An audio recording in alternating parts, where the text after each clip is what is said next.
महाराज दिलीप की मार्मिक कथा। इक्ष्वाकु वंश में महाराज दिलीप बड़े ही प्रसिद्ध राजर्षि हो गए हैं। वे बड़े भक्त, धर्मात्मा और प्रजापालक राजा थे।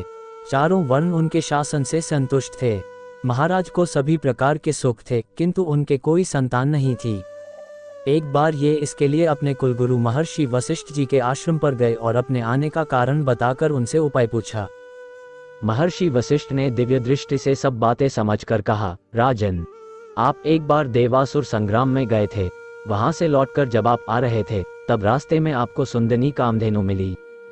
आपके सामने होने पर भी आपकी दृष्टि उन पर नहीं पड़ी, इसलिए आपने उन्हें प्रणाम नहीं किया। कामधेनु ने इसे अविनय समझकर आपको संतानहीनता का शाप दे दिया। उस समय आकाशगंगा बड़े जोरों से शब्द कर रही थी, इससे आपने उस शाप को सुना नहीं। अब इसका एक ही उपाय है कि किसी भी प्रकार उस गौ को आप प्रसन्न कीजिए। वह गौ तो अब यहाँ है नहीं, उसकी बछिया मेरे पास है, आप उसकी सेवा करें। भगवान ने चाहा तो आपका मनोरथ शीघ्र ही पूरा होगा। गुरु की आज्ञा शिरोधार्य कर महाराज अपनी महारानी के सहित गौ को सेवा में लग गए। वे प्रातः बड़े ही सवेरे उठकर गौ की बछिया को दूध पिलाते, ऋषि के हवन के लिए दूध दोते और फिर गौ को लेकर जंगल में चले जाते। गौ जिधर भी जाती उसके पीछे पीछे चलते। वह बैठ जाती तो स्वयं भी बैठकर उसके शरीर को सहलाते। हरी हरी दूब उखाड़कर उसे खिलाते। जिधर से भी वह चलती उधर हो चलते। सारांश की महाराज छाया को तरह गौ के साथ साथ रहते। इस प्रकार महाराज को 21 दिन हो गए। एक दिन वे गौ के पीछे पीछे जंगल में जा रहे थे। गां एक बहुत बड़े गहन वन में घुस गई। महाराज भी पीछे पीछे धनुष से लताओं को हटाते हुए चले। एक वृक्ष के नीचे जाकर उन्होंने क्या देखा कि गौ नीचे है, उसके ऊपर एक सिंह चहु बैठा है और गौ का वध करना चाहता है।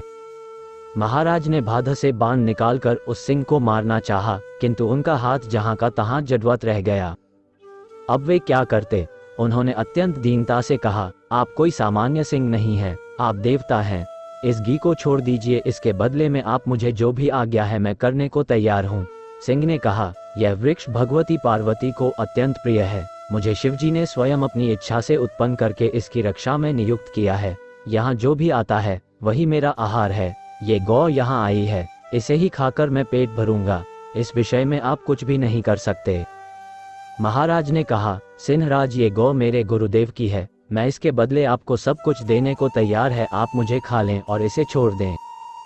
सिंह ने बहुत समझाया कि आप महाराज हैं, प्रजा के प्राण हैं, गुरु को ऐसी लाखों गौएं देकर संतुष्ट कर सकते हैं। किंतु महाराज ने एक ना मानी। अंत में सिंह तैयार हो गया। महाराज जमीन पर पड़ गए। थोड़ी देर में उन्होंने देखा तो न वहां सिंह था न वृक्ष, केवल कामधेनु वहां खड़ी थी।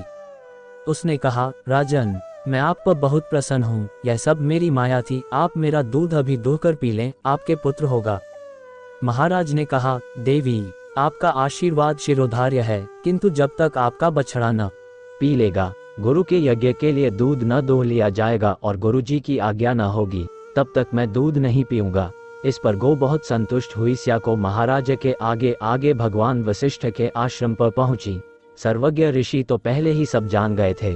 महाराज ने जाकर जब ये सब वृतांत कहा, तब वे प्रसन्न होकर बोले, राजन, आपका मनोरथ पूरा हुआ।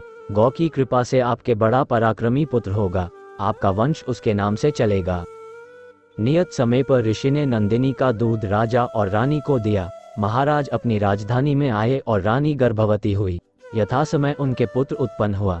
यही बालक रघुकुल का प्रतिष्ठाता रघु नाम से विख्यात हुआ। महाराज दिलीप भगवान श्री रामचंद्र जी के वृद्ध प्रपितामह हैं। धन्यवाद।